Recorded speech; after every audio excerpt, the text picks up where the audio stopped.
and I'm just a little parched. I need to drink my morning juice. I have not had this yet. It's been, yeah, it's 8:36 in the morning, so I have been up since like 7 a.m. Hold on. I also love this juice. You guys know it's like from Earthcraft, and it's detox, weight loss, vitamins, and micronutrients. Has kale, spinach, parsley, bok choy, celery, lime, cucumber, morning leaf, ashwagandha, red reishi, cayenne pepper, black cumin seed oil, black lava salt. Cold pressed and alive. So yeah, I've just been on such a juice kick, which is kind of a blow to my wallet, but like YOLO. This is what happens when you're turning 30. Just kidding, I've been like this since like 24.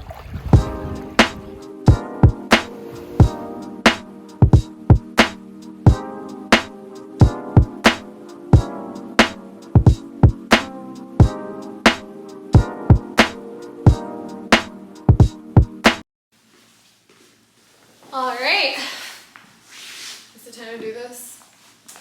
Do I look okay? Make sure I look back at this when I'm like 60, 70 years old. So gotta make sure we look on point, baby. Okay, hi guys, Nicole Meta here, and welcome back to my YouTube channel if you're a returning viewer, and if you're new here, hi, hello. I am super excited for today's video. It's definitely different than what I've done so far on this channel. I'm actually turning 30 in just a matter of a few days, and I figured instead of like going down the anecdotal, this was my journey in my 20s, I figured I would do a little Q&A and answer some burning questions from my followers on Instagram. So today, I have basically collected all the questions that they've asked, and I'm really excited because this is gonna be fun. Like, you guys are driving the conversation. You guys have asked some really interesting questions, and I haven't given them much thought. So we're just gonna, do this live and see how it goes. Let's do this.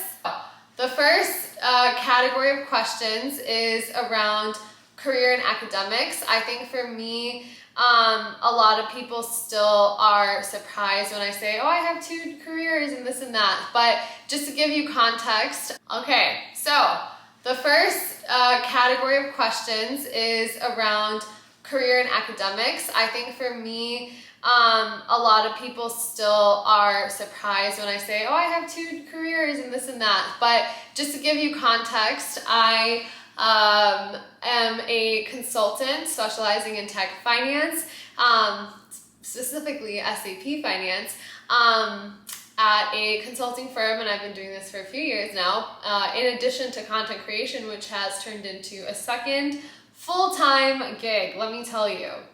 So let's start off. Where did you go to school and what did you study in school? So I went to school at Michigan State, class of 2013, and I studied human biology with a minor in bioethics and humanity. I had chosen that path under like the pre-med umbrella of studies, essentially.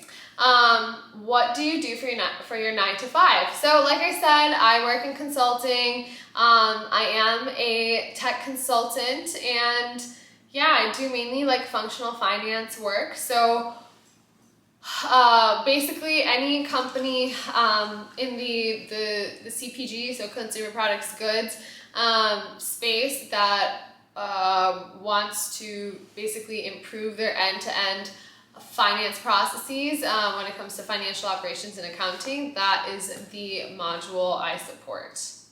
Did you always know about your career? No. So since I had studied pre-med, even growing up, I always was fascinated with the medical space, and I'm obviously, being Indian, you're kind of like told to become a doctor, but no, I struggle with eczema. So I wanted to actually become a dermatologist and maybe go down like the MD, MBA path, or like, I guess another leg to it that I was thinking about would be like medical journalism. So like kind of what like Sanjay Gupta does. I really wanted to be like some sort of like talk show host.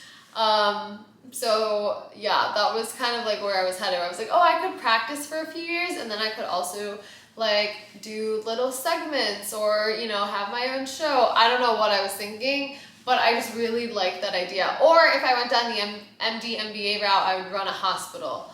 Obviously inspired by like Grey's. What made you change your mind from doing medicine?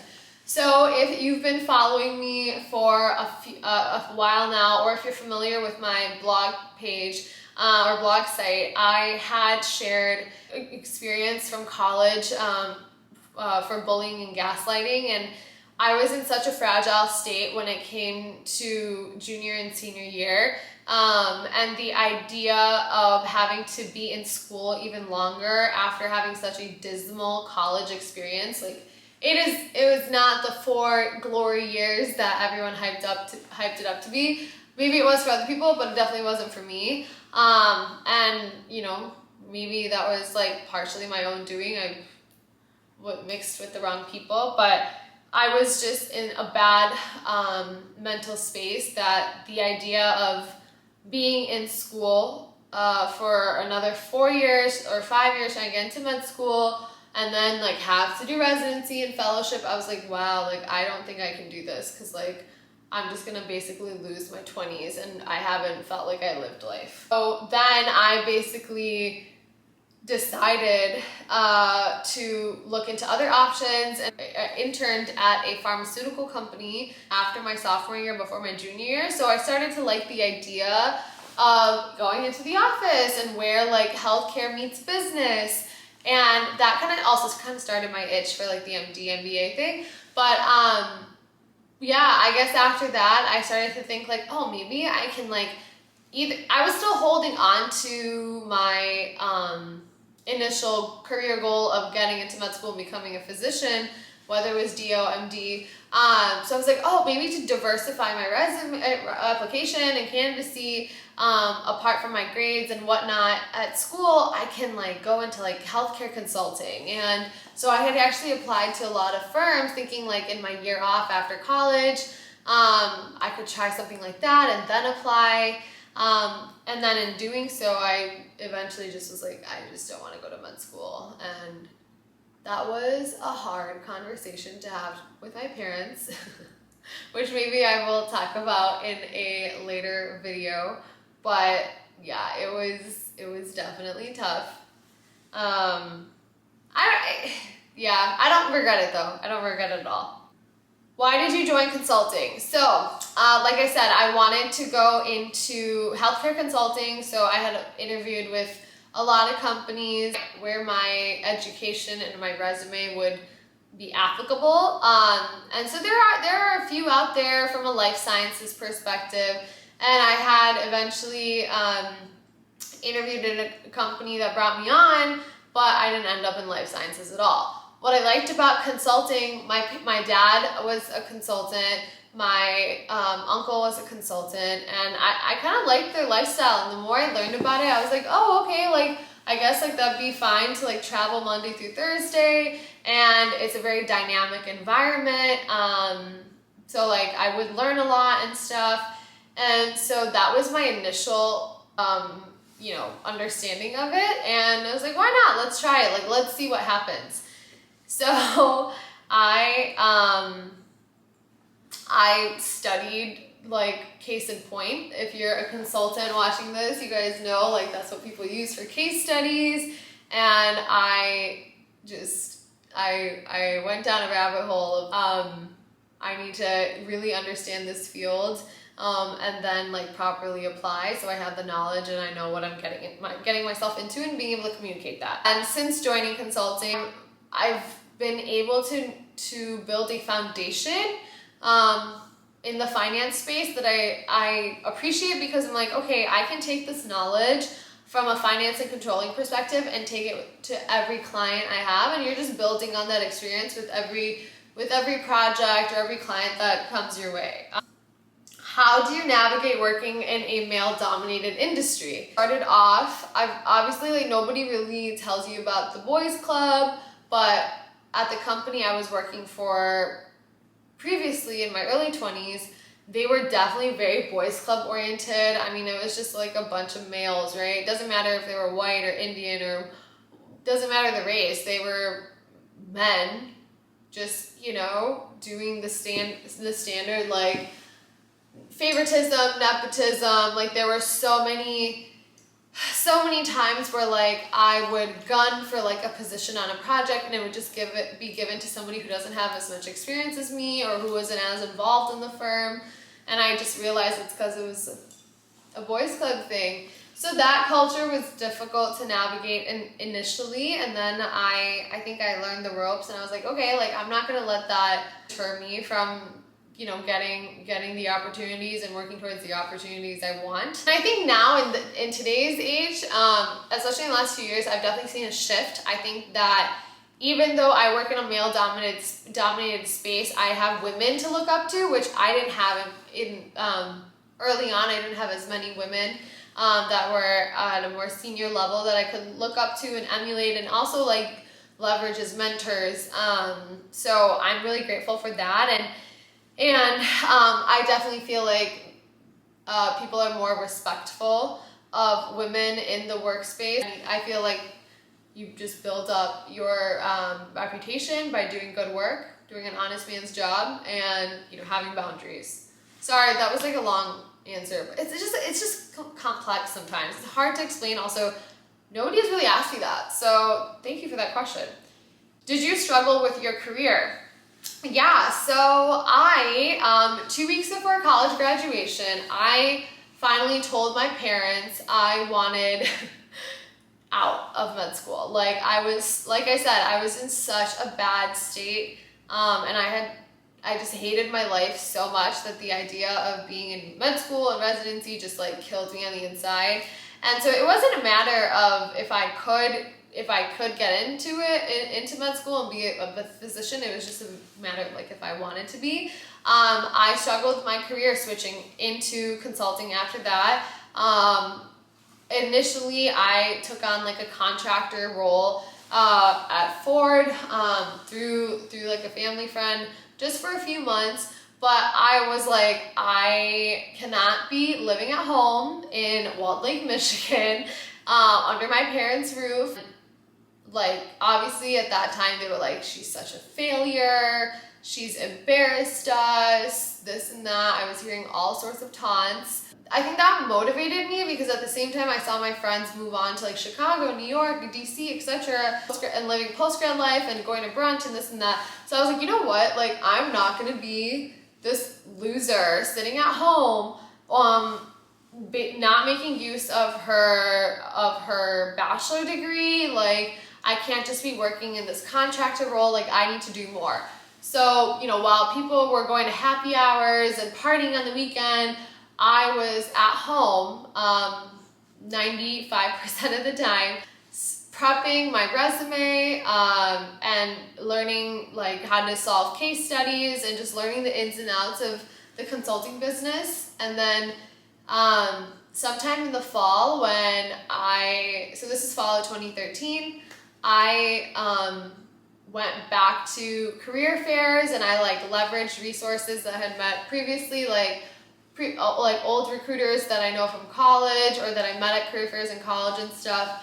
And I just reached out, and I was like, you know, I'm gonna figure this out. And lo and behold, 6-7 weeks later, after gunning for interviews and stuff, I landed a full-time offer. And it was the opportunity to move to Chicago for a consulting gig. So that was the start of my consulting career. But that being said, that wasn't the only struggle. Switching from doing science and now doing finance, I also had to teach myself financial accounting. So once I got my foot into the door, found my footing, and kind of established myself at a junior level, I quickly realized, like, I need to do more and grow more within the space, so that my skills are marketable, but they're also I can also like take it from one project and build on that experience.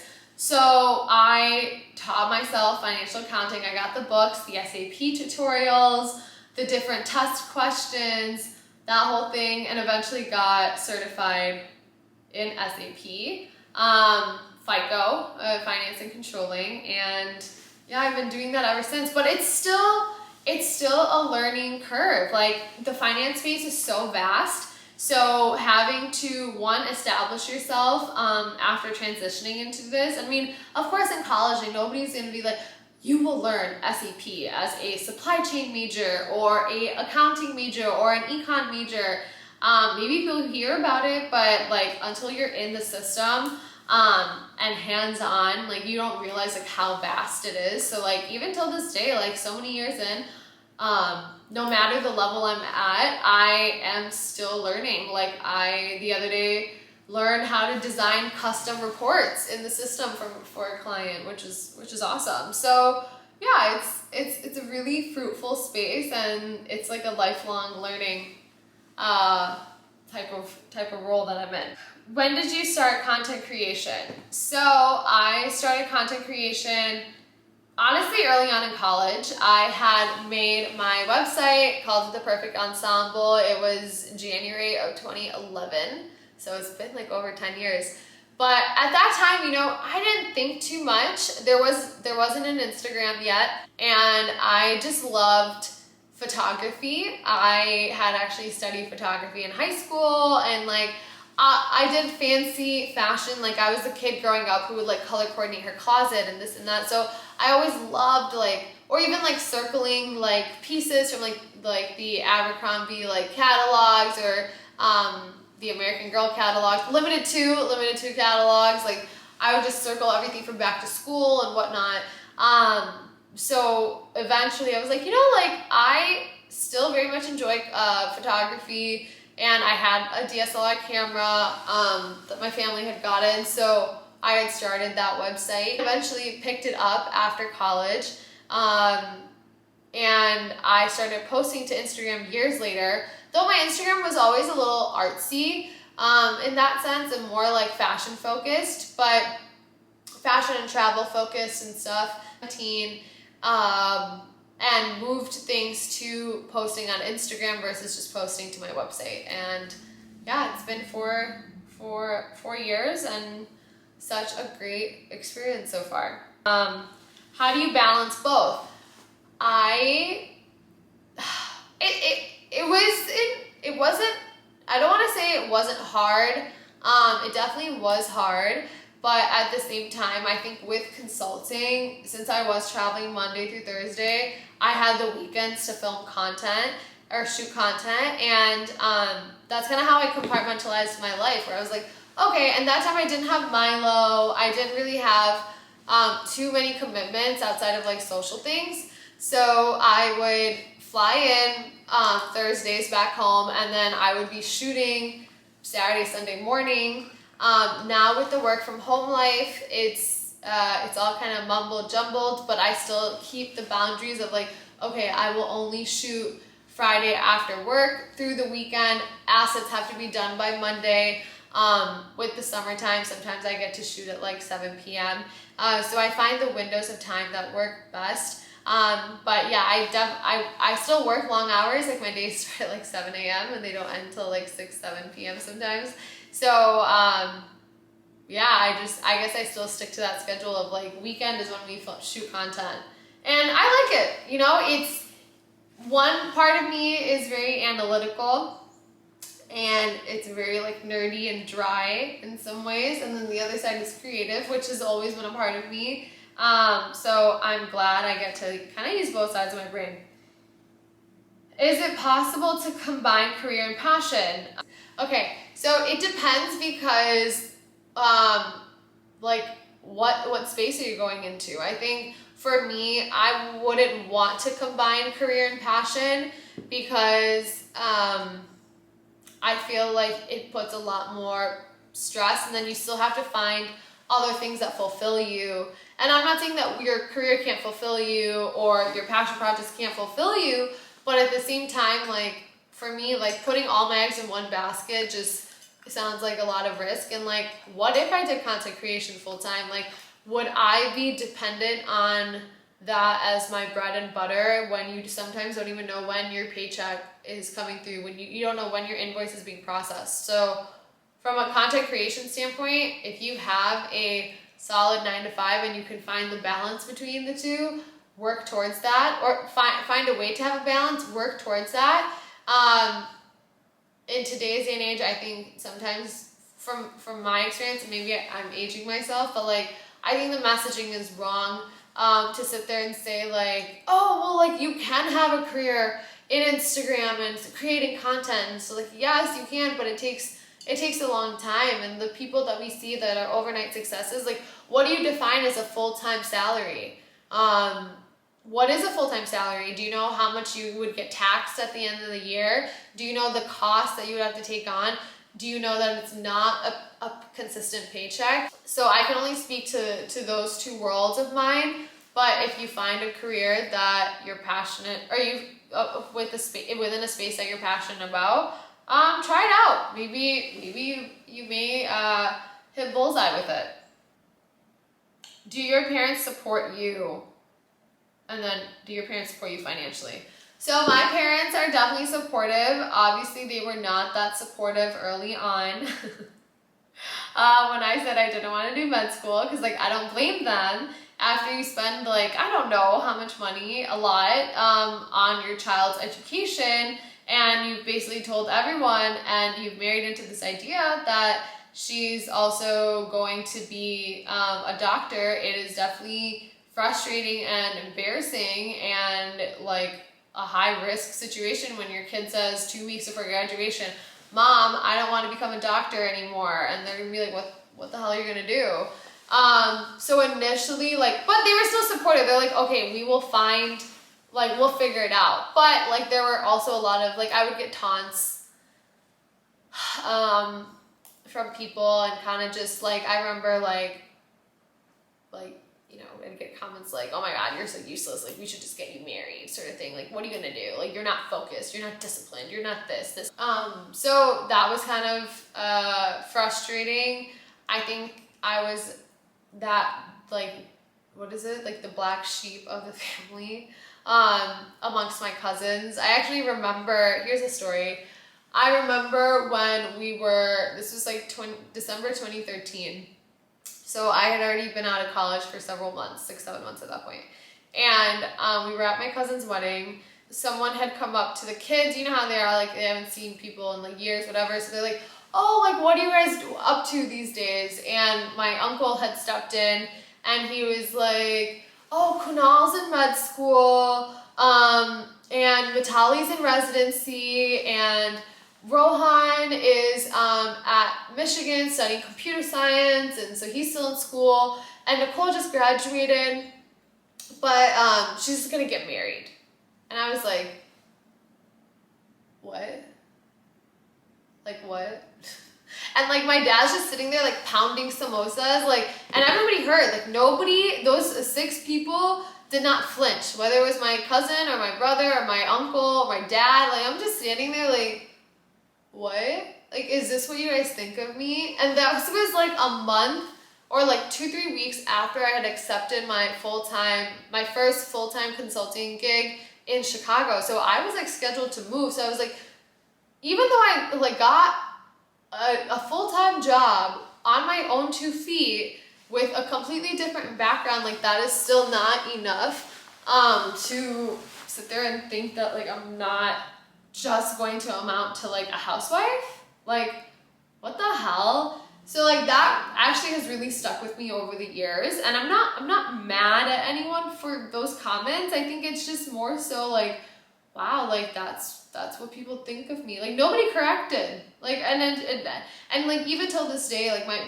not till this day now, I would say like up until a few years ago, like maybe like 2018, like my dad would be like, when I got promoted, at that point it was like my second promotion, I think that's when he was like, oh wow, like, And like, you know, like I would obviously read off like my performance reviews or like any sort of feedback I would get from my leads. And so one day I remember I was like driving to the airport. My dad's like, wow, like I never thought you'd get this far in life. You're like a late bloomer. And I'm like, cool. But like, I think that was like the consensus everyone had. It wasn't just like my family. I think that was like even the people around me in my social sphere who knew that I had quit pre-med and randomly joined consulting in the tech space. Like it's just a completely different route and such a pivot. So I think I felt like I was like the laughing stock after college for the longest time. So I didn't have the support of like anyone in a genuine way. Like I think my parents were always like, oh fine, we'll take care of her until she like has like a basic job and finds a husband sort of thing. But then obviously that changed. From a content creation standpoint, my mom was definitely more hands-on with it. I think my dad just didn't get it for the longest time. Like he didn't get that like people go to Coachella and like shoot content and stuff. So like it's like he would kind of get it, but like didn't take it too seriously. And I think that was like 2017, 2018, and then I think like 2019 onwards, like and I think especially like going home in quarantine and shooting the content at home with my mom and shooting, like my mom helps me with campaigns when she's in town or like sometimes I have to fly her in. So like they're definitely much more hands-on and involved now. And I think my dad, he had to like help me shoot a campaign I did last summer, and he was like, okay, wow, this is like a lot of work. You know, when I tell him like, Dad, we didn't get the shot, he'd be like, no, I took the picture. Like, and I'm like, no, like this is how you do it. So I think especially after that, he was really about it. But yeah, I would say and then that goes for anyone, right? Like to understand the content creator space and the amount of work it takes to get this done. Like that's when he was like, you need to like be more picky and this and that. So like you can definitely see the shift. From a financial standpoint, I am paying my bills. I have my own expenses. I pay my bills. Obviously early on, and even in college, like, yeah, my dad gave both me and my brother like a credit card or whatever. And eventually like I paid my dues off of that. But they don't support me financially at all. And it's been like that for several years now. All right, so that was career and academics. Such a crazy journey, you know? That was definitely, it is a big part of my life, but that was definitely a challenging time to navigate and pivot the way I did. Now we are on to the friendship section. So I have a few questions here. Are you connected to your childhood friends? I am actually. I have one of my oldest friends, Nikki. She is like they were eventually essentially family friends.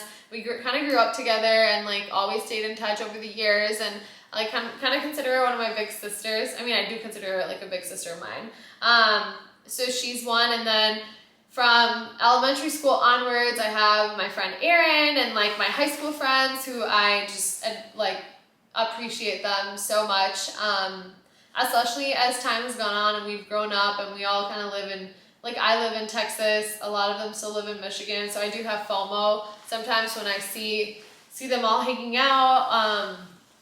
But every time I go home, or like we'll even have group texts and stuff like that, we're always kind of in the know what everyone's doing. We also just had like a group 30th girls trip to Austin, so that was fun, and it's just nice. I get to see my friends, and it's so wonderful to see how they've grown into such phenomenal women. How do you make new friends in a new city you move to? So Chicago, I only made friends through work and just like through people I met, or like out, or like friends of friends. but that was at a younger age. I think it's definitely more challenging as we grow older and also when we move out of our comfort zone. But when I moved to Austin, I didn't know anyone. So I got on Bumble BFF, and it's their friendship leg of the app, and this was back in like 2016. All right, so that was career and academics. Such a crazy journey, you know? That was definitely, it is a big part of my life, but that was definitely a challenging time to navigate and pivot the way I did. Now we are on to the friendship section. So I have a few questions here. Are you connected to your childhood friends? I am actually. I have one of my oldest friends, Nikki, and I kind of consider her one of my big sisters. I mean, I do consider her like a big sister of mine. So she's one, and then from elementary school onwards, I have my friend Erin and like my high school friends who I just like appreciate them so much, especially as time has gone on and we've grown up and we all kind of live in, like I live in Texas, a lot of them still live in Michigan, so I do have FOMO sometimes when I see them all hanging out, but every time I go home, or like we'll even have group texts and stuff like that, we're always kind of in the know what everyone's doing. We also just had like a group 30th girls trip to Austin. So that was fun, and it's just nice. I get to see my friends, and it's so wonderful to see how they've grown into such phenomenal women. How do you make new friends in a new city you move to? So Chicago, I only made friends through work and just like through people, like friends of friends. But that was at a younger age. I think it's definitely more challenging as we grow older and also when we move out of our comfort zone. But when I moved to Austin, I didn't know anyone.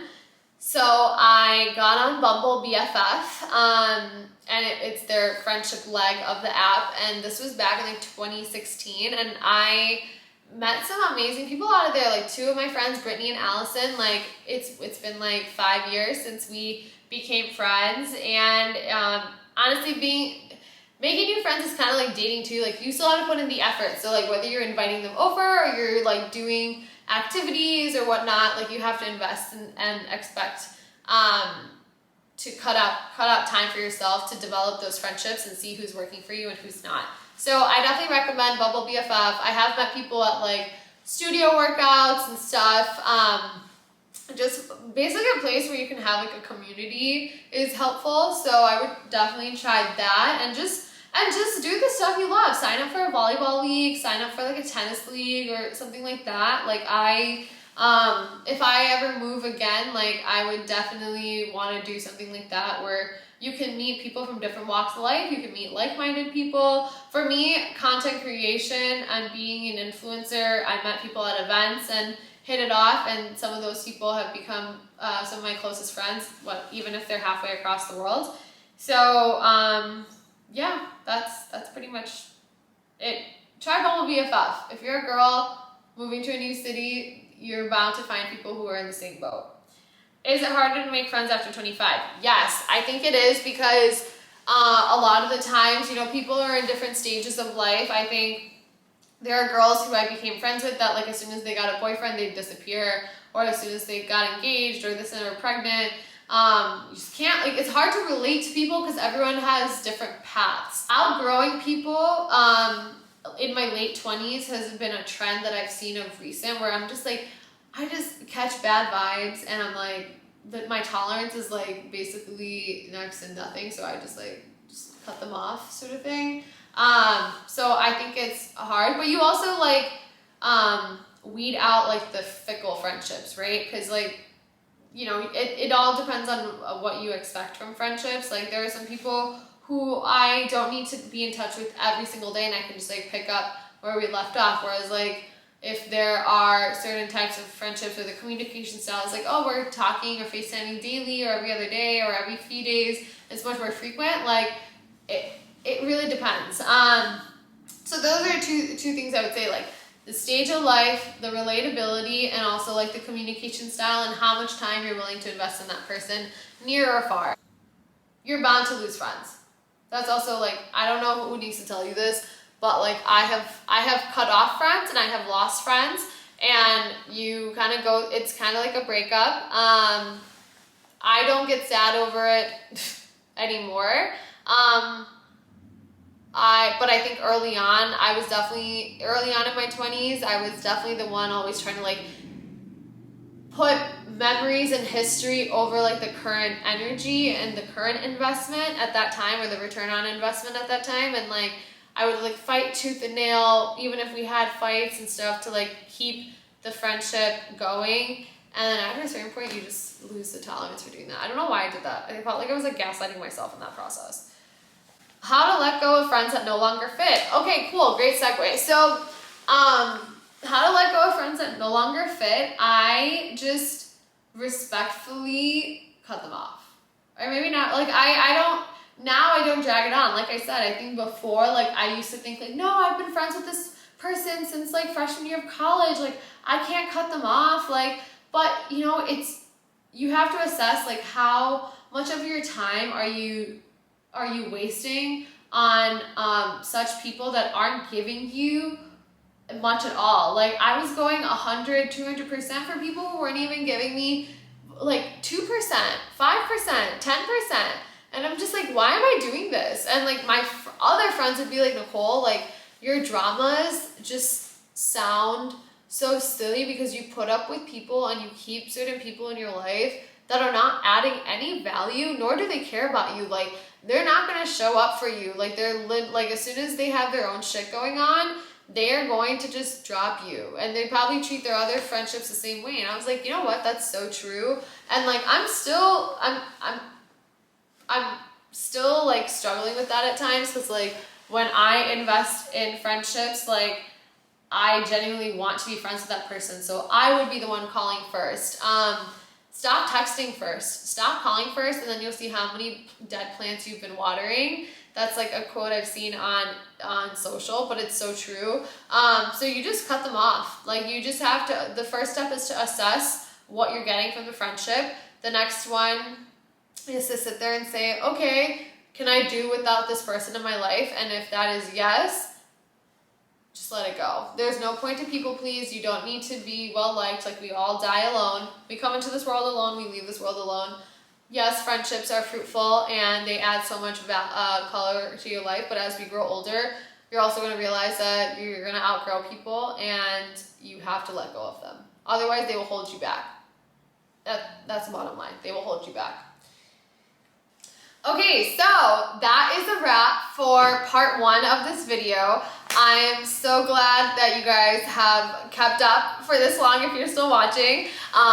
And I am going to do the second part, which will be focused on life and personal stuff as well as dating. So far we've chatted about like career and academics and kind of like family dynamics and friendship. So like that has been definitely, I feel like I have a lot more to share, but maybe I should just wait for another video or another Q&A for that. So I will see you guys in part 2 of this video.